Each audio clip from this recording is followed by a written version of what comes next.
Everyone, कैसे हो आप सब। आई होप कि आप सब अच्छे होंगे। मैं भी ठीक हूँ और आज के पॉडकास्ट रिएक्शन वीडियो में आप लोगों का स्वागत है। तो सबसे पहले मैं आप लोगों को बता दूं कि ये वीडियो आप लोग थंबनेल से समझ गए होंगे कि किसके ऊपर है। तो ये वीडियो राज फैमिली के छोटे बेटे और छोटे बहू के ऊपर है और साथ ही साथ मैं आंटी जी के लिए कुछ बातें बोलना चाहती हूँ। मेरे मन में जो चीज़ें हैं मैं वो शेयर करूँगी यहाँ पे। फिलहाल में आप सबको पता है कि मैं अगर रिएक्शन देती हूँ तो इसी चैनल पे थोड़ा बहुत जो भी मेरे मन में होता है वो मैं बोल के निकल लेती हूँ और ज़्यादा रिएक्शन मैं इस समय दे नहीं रही हूँ और ना ही मेरा मन है। लेकिन कुछ चीज़ें ऐसी होती है कि कभी कभी इंसान देखता है तो फिर उन सब चीज़ों पे बोलने पे मजबूर हो जाता है। कुछ ऐसी ही चीज़ें हैं जिसके ऊपर मैं बोलने पे मजबूर हो गई और मुझे लगा कि आप लोगों के साथ कुछ चीज़ें अपने मन की शेयर करनी चाहिए। हाँ, मैं विदाउट फेस बात करती हूँ। अगर आप लोग ऐसे पॉडकास्ट देखने में इंटरेस्टेड हों तो प्लीज़ लाइक शेयर सब्सक्राइब कीजिएगा। और देखिए गाइस, रंजना के साथ जो भी चीज़ें हुई उसको वो लोग मिसकैरेज का नाम दे रहे हैं, लेकिन सच ये नहीं है। सच मैंने आंटी जी का वीडियो देखा, उसमें बहुत सी चीज़ें बताई आंटी जी ने कि बेबी का ग्रोथ नहीं हो रहा था और हार्ट बीट भी नहीं आई थी 3 मंथ तक। तो वो चीज़ मतलब अलग चीज़ थी। एक बच्चा आया, उसके अंदर जान प्राण नहीं आए, वो बच्चे की ग्रोथ नहीं हुई, तो आंटी जी ने उस चीज़ को अबॉर्ट करवाया। ठीक है, अबॉर्ट करवाना और मिसकैरेज, इस दोनों चीज़ों में बहुत ही ज़मीन आसमान का फ़र्क है। तो मुझे ये समझ में नहीं आया कि जो प्रिंस हैं या सचिन है या मनीषा है, ये लोग ये बातें क्यों बोल रहे हैं फिर कि मिसकैरेज हुआ। क्योंकि रियलिटी तो आंटी जी ने बताई, खुल के बताई। ये भी बोला कि मैंने मना किया था ये सब चीज़ें सोशल मीडिया पे नहीं लाओ, बिकॉज जो चीज़ है ही नहीं उसके ऊपर बात करने का कोई मतलब नहीं है। लेकिन फिर भी कहीं ना कहीं प्रिंस को लगा कि हमें ये बातें बोलनी चाहिए, तो प्रिंस ने उस चीज़ को, एक अबॉर्शन को, मिसकैरेज का नाम दे दिया अपनी मर्जी से। उन्होंने ये कहानी सुना दी कि रंजना के पेट में पेन शुरू हुआ, उसके साथ ऐसा ऐसा हुआ और हमने डॉक्टर के पास गए तो हमें पता चला कि भाई ये मिसकैरेज है। लेकिन मिसकैरेज से पहले आपने जो दवाई खाई वो तो आपने नहीं बताई। आपने दवाई तो नहीं बताई। आंटी जी ने जो चीज़ें बताई ना वो फुल फॉर्म में बताई। तो मैं आपको यही कहूँगी कि जो चीज़ें हुई वो बहुत ही बुरी थी। भगवान ना करे कि किसी भी औरत के साथ ये चीज़ें हों, लेकिन जो मिसकैरेज होता है ना, जिनके साथ हुआ होता है ना, आप उनसे जाके एक बार पूछो कि वो होता क्या है। ठीक है, होता क्या है आपको तब मालूम पड़ेगा। दर्द दोनों बराबर होते हैं, लेकिन दर्द के साथ साथ मैं ये कहूँगी कि जो बच्चा ग्रोथ ही नहीं हो रही है, जिस बच्चे की, या जिस बच्चे के अंदर जान ही नहीं आई है, हार्ट बीट ही नहीं आई है जिसकी, उस बच्चे को रख कर या उस बच्चे को आगे ले जाकर कोई मतलब नहीं है। तो ऐसे केसेस बहुत ज़्यादा जगह पे हो जाते हैं, कई बार हो जाते हैं। चीज़ के ऊपर काफ़ी सारे लोग आंटी जी को दोष दे रहे हैं कि आंटी जी की वजह से रंजना के साथ ये सब हुआ। तो मैं आप लोगों से ही पूछना चाहती हूँ कि आंटी जी ने ऐसा क्या किया उसमें जो बच्चे की हार्ट बीट नहीं आई या बच्चे की ग्रोथ नहीं हुई। ऐसा रंजना के साथ आंटी जी ने क्या किया, मुझे बस ये जानना है। क्योंकि आप लोगों का काम है मुंह उठा के आप किसी को भी कुछ भी ब्लेम कर देते हो कि भैया इस इंसान की वजह से ये हो गया, उस इंसान की वो हो गया, और आंटी जी के ऊपर ऐसा आरोप लगाते हुए आप लोगों को एक बार भी शर्म नहीं आई। जो आंटी जी इतने समय से सिर्फ यही दुआएं कर रही है, हर वीडियो में ये दुआ करती है कि हमारे घर में एक वंश आ जाए हमारा, और हमारे घर में आगे कुछ पीढ़ी बढ़ जाए, हमारी बहुओं को कुछ हो जाए, तो एटलीस्ट हमारी फ्यूचर की लाइफ जो है वो अच्छी हो जाए। हम अब जीवन में सब कुछ पा चुके हैं, बस हमें अपने बेटों के बच्चे पाने हैं। यही बातें हमेशा आंटी जी के मुंह से सुनी है। कुछ लोग चुनिंदा कुछ लोग आए हुए हैं धरती पे, पता नहीं कौन से गोले से आए हैं ये नहीं पता, लेकिन आए हुए हैं। तो वो कुछ लोग बार बार ये बातें क्यों बोलते हो कि भैया जो होता है वो आंटी जी की वजह से होता है। मतलब एक बेवकूफ़ों की भी ना हद होती है कि आप लोग किसी के ऊपर इतना ज़्यादा, किसी को इतना गंदे तरीके से आप बोलते हो। आप लोगों को शर्म नहीं आती है ये बातें बोलते हुए? आपको क्या लगता है आंटी जी को बड़ी खुशी हो रही होगी? कंपटीशन चल रहा था यहाँ पे कोई?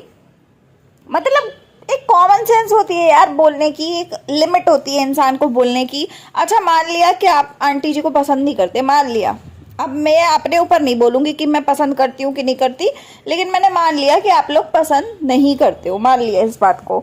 लेकिन ये हक आपको किसने दे दिया कि आंटी जी के लीपा पोथी पे आप लोग जाओ, जो मेकअप करती हैं उसके ऊपर जाओ, और आज ही इतनी बड़ी बात बोल दी कि भाई रंजना के साथ जो हुआ वो इस वजह से हुआ। इसमें गलती कहीं ना कहीं प्रिंस की भी मानूंगी मैं, क्योंकि जो चीज़ मिसकैरेज थी नहीं उसको मिसकैरेज का नाम आपने दिया कैसे?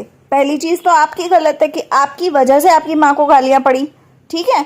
दूसरी चीज़, जो चीज़ आपने खुद अबॉर्ट करवाई है, जो बेबी नहीं बना या नहीं हुआ वो ग्रोथ, मान लिया वो सब ठीक था, लेकिन आपने अपने वीडियो में ये बात क्यों नहीं बोली कि पेट का दर्द जो रंजना को शुरू हुआ वो उस दवाई के बाद हुआ जिस दवाई से बच्चे को अबॉर्ट किया जाता है? आपने ये क्यों नहीं बताया अपने मुंह से कि हाँ हमने ये दवाई रंजना को खिलाई थी, उसके बाद रंजना के पेट में दर्द शुरू हुआ और उसके बाद हम लोगों ने उस चीज़ को किया?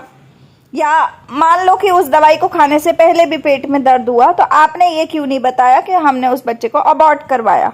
बिकॉज उसके अंदर हार्ट बीट नहीं आई थी।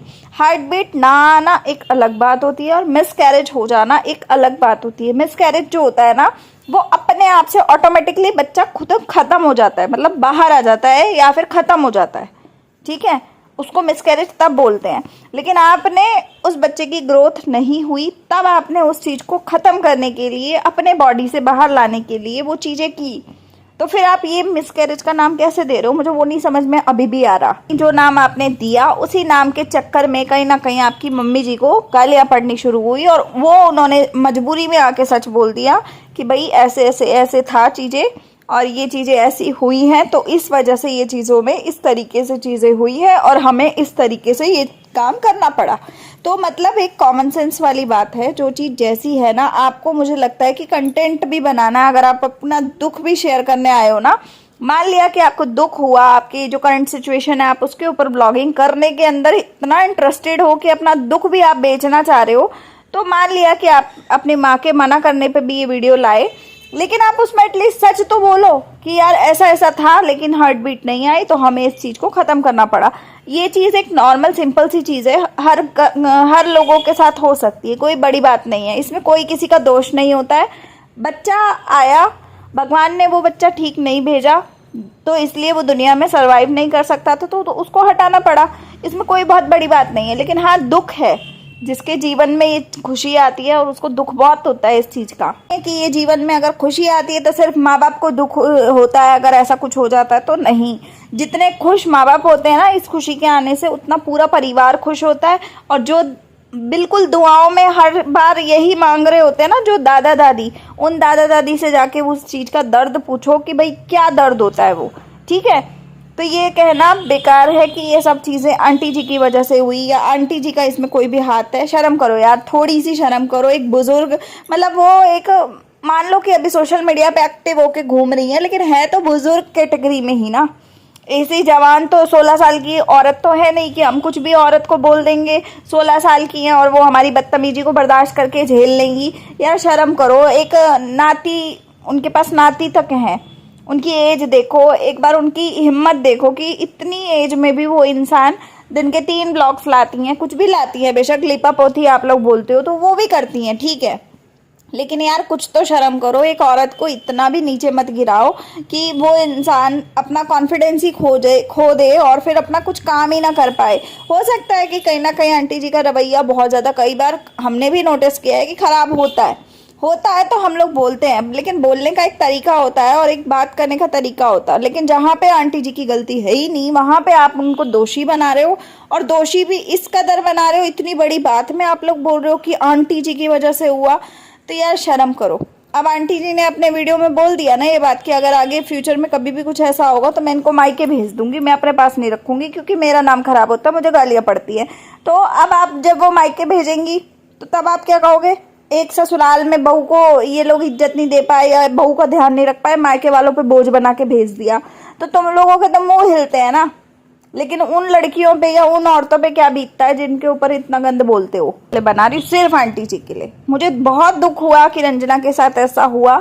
मैं सच्ची में, मतलब मैं बहुत खुश थी जब मुझे ये मालूम पड़ रहा था, मुझे इस चीज़ का आभास हो रहा था कि हाँ ऐसा ऐसा रंजना के साथ है, क्योंकि रंजना के हाव भाव सब बता रहे थे।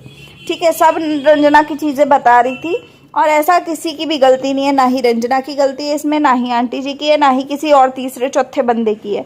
लेकिन हाँ, जो चीज़ें हुई वो बहुत बुरी हुई, नहीं होनी चाहिए थी। बहुत ज़्यादा इस चीज़ को सुनने के बाद शॉक लगा, दर्द हुआ, तकलीफ़ हुई, मतलब बेसिकली तकलीफ़ हुई एक औरत के नाते। मैं इस दर्द को समझ सकती हूँ, क्योंकि जो दर्द आपने खुद झेला हो ना, वो दूसरे का दर्द आप सुन के भी समझ जाते हो, है ना। तो मैं यही कहूँगी कि इसमें आंटी जी की रत्ती भर गलती नहीं है। प्लीज़ उनको कोसना बंद कर दो। कंटेंट नहीं है तो थोड़ा सर्च करो, रिसर्च करोगे तो कुछ ना कुछ मिल जाएगा तुम लोग को रिएक्शन के नाम पे। लेकिन ये गंदगी मत करो, किसी के फीलिंग्स के, किसी के इमोशंस की धज्जियाँ मत उड़ाओ यहाँ बैठ के, ठीक है। तो बस मैं इस वीडियो का एंड करती हूँ। बाकी आप लोगों को वीडियो सही लगा हो तो बताइएगा ज़रूर। बाकी मैं किसी को नहीं बोलूँगी कि भैया शेयर करो, सब्सक्राइब करो, कुछ मत करो। लेकिन एक औरत होने के नाते एटलीस्ट इतनी हिम्मत रखो कि जो सही है उसको सही बोलो और जो खराब है उसको खराब बोलो। ये पूरे मैटर में मुझे कोई नहीं लगता कि कोई भी गलत है। लेकिन हाँ, अगर फ्रेंड्स को ये बताना था तो प्रॉपर बताना था, और अगर नहीं बता सकते थे प्रॉपर तो ये वीडियो बनाने का कोई मतलब ही नहीं था, ठीक है। तो मिलते हैं अगले वीडियो में। लाइक शेयर सब्सक्राइब कीजिएगा। तब तक के लिए बाय, टेक केयर।